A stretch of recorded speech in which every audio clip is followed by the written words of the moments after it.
Hello YouTube, thank you for coming to the channel. This is my rant on basically the 2022 Raider season. As most Raider fans have seen, it was disappointing, to say the least. As the title states, this is just my opinion, as well as, if you can call it, I wish this could have happened scenario with the Raiders this year. Obviously, winning the Super Bowl would be the biggest wish. Moment comes, I think you look back at all the blood, sweat, and tears, the offseason, the workouts.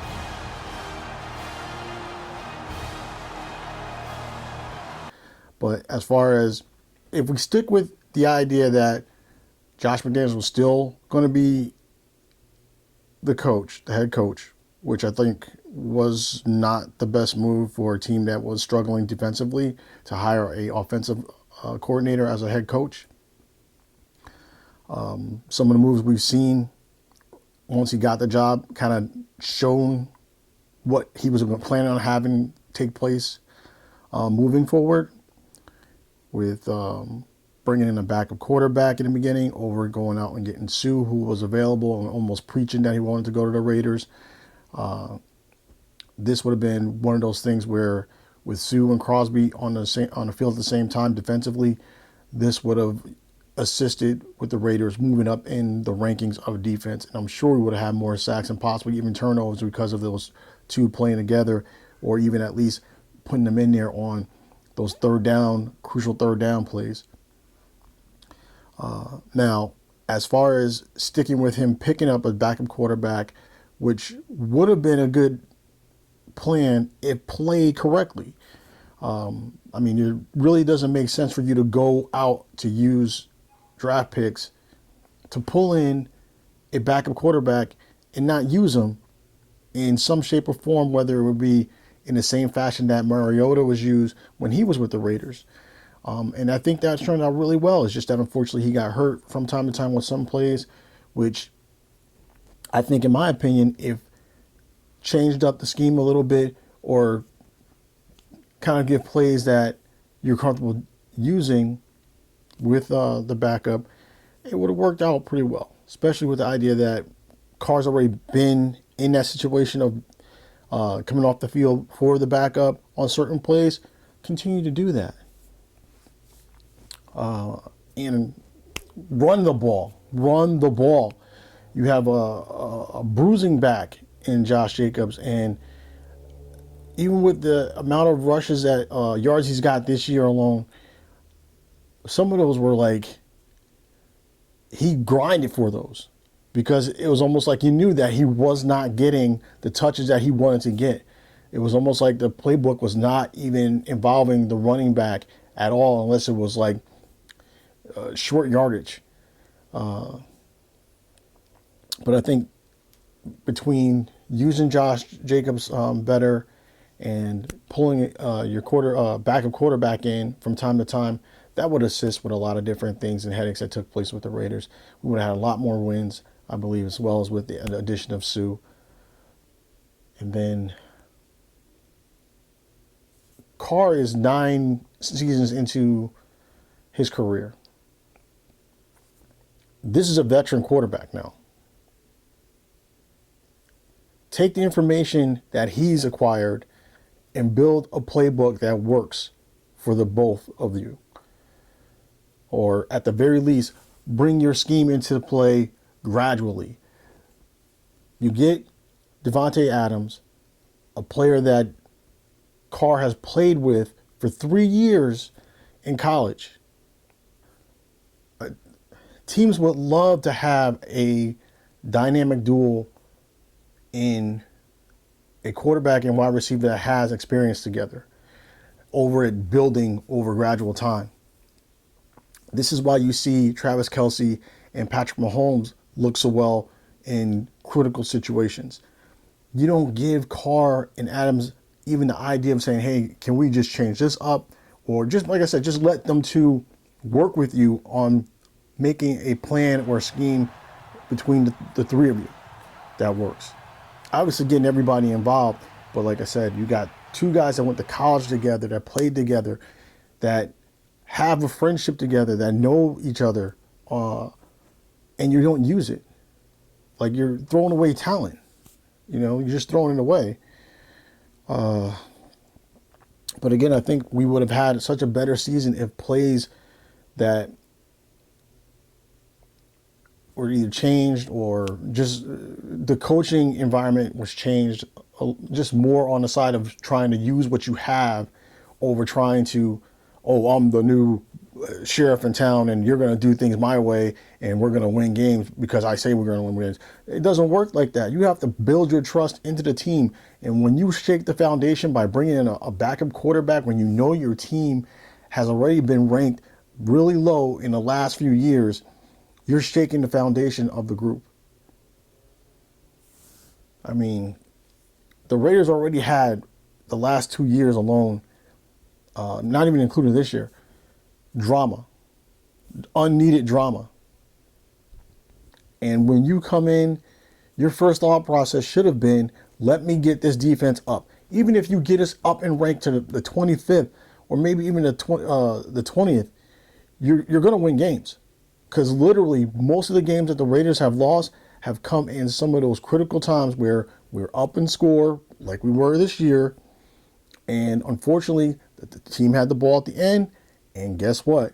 They scored. And then when you look at some of the penalties that we have, where we put them in winning positions with penalties, like silly ones. I'm hoping that we can get back to that point where we can add more championships to our list. And another note, if Carr was handled better, like I said, with giving a little bit more wiggle room with the playbook, making sure that him and Devontae Adams can throw in some schemes in there that work for them well in college, or something that they're used to help with their game. If that was done, and I'm sure we would have had more wins, but at the very least, if the realistic treatment of Carr was a lot better, there's a few different things that would have taken place, in my opinion. I don't know if this would have been facts, but this is what I think would have took place. If Carr was handled better, you would have been able to possibly ask him to restructure his contract and do something on the side where if you were going to lower his guaranteed money, at the very least, you could do something that's on the incentive side to restructure the contract so that way he would either make that or more by playing better in the upcoming season. So this way, you lower the salary cap hit in the beginning. So let's say like he was guaranteed to be $40 million, right? Something to that effect. But let's say that if he was handled better and you were able to get him to restructure his contract, where he's still going to he's still possibly can get the 40 or more by restructuring it to have incentives instead of it being straight up, here's your 40. I know some players and individuals don't really care for that too much. And for some players, honestly, I think that's the better route to go. Mainly because if they're balling out, they're going to make their money. Where you can be guaranteed money and don't play at all. So it's a double-edged sword to some degree. But I think that if you were able to restructure that contract with Carr to do that, and like I said, make sure you structure it so that way it's either not the exact, because there's no reason to make there's no reason for him to restructure if it is the exact. But if he was restructured and it makes more, just that it's going to be on your performance, now you got something that you're working with. And then, like I said, even if you were able to restructure it or possibly handle him a lot better, I don't know if it would still be that he would allow himself to get traded if that still didn't work out. But at the very least, I think the restructuring part would have been there. Card would still be in place, and you could still build without having to sacrifice other pieces or look for a quote unquote another quarterback, which it just doesn't make sense to me to try to do so. Taking crazy pills! When you get, let's say, a rookie, or you go out and try to get a veteran from, free agency or from trading from another team, that individual still has to learn his teammates. So it's like they might have had 2 or 3 years in the league, and like I said, if you go get a rookie, again, rookie, all those guys that come from outside coming in, they become rookies to learn their team, learn their teammates, get to know their habits, get to know what kind of individuals they are. You're just basically starting all over. This team was 10-6 last year.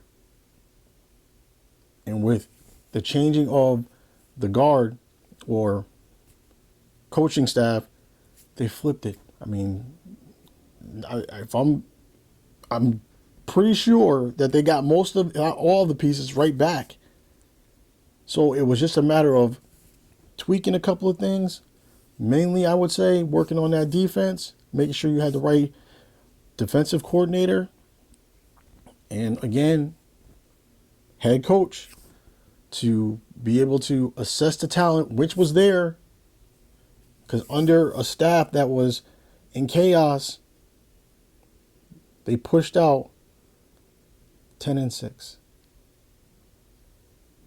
And for those people that are like, well, they didn't win a playoff game, they made it to the wild card and they didn't win. They played against the Super Bowl loser. Okay? The Super Bowl loser. It wasn't like they were going up against, and no disrespect to any of the teams that made it or that were in the wild card. And I'm sorry if I'm going to disrespect anybody by saying this. It wasn't like they went up against, let's say, the Jaguars and got bounced out. They were in a nip and tuck game with the Bengals with a very low defense. Think about that. But like I said, this is going to be my last video as far as bagging on Josh McDaniels. Anything that takes place with him from this point moving on. Well, let me get one other key point I want to say. He goes out and get another offensive coordinator. Okay, that was it. I'm hoping that our team bounces back and do some great things this year. I'm not sure where we're going to go with quarterback. I'm hoping that when they come in, that we can build them up to be usable in the best possible way. I'm not sure what's going to take place with Josh Jacobs, because currently with the way that the game plan was, he wasn't utilized the way he should have been anyway. The Raiders offensively was a balanced team, and from what I've seen in this past season, Josh McDaniels is trying to do more pass than run, just being an off-balance team in my opinion. But like I said, I'm hoping that we can bounce back and just do great things. I'm really hoping we can do great things. All right, so I want to thank you guys for watching. Good luck to my team. Good luck to the players. I hope everything works out well for everyone. Be safe. And I hope all those that are in those tragic situations or areas around the world, I hope things work out better for you guys or you individuals. So, like I said, I hope things get better for you guys. All right. That's it for me. Thank you for watching. Laters.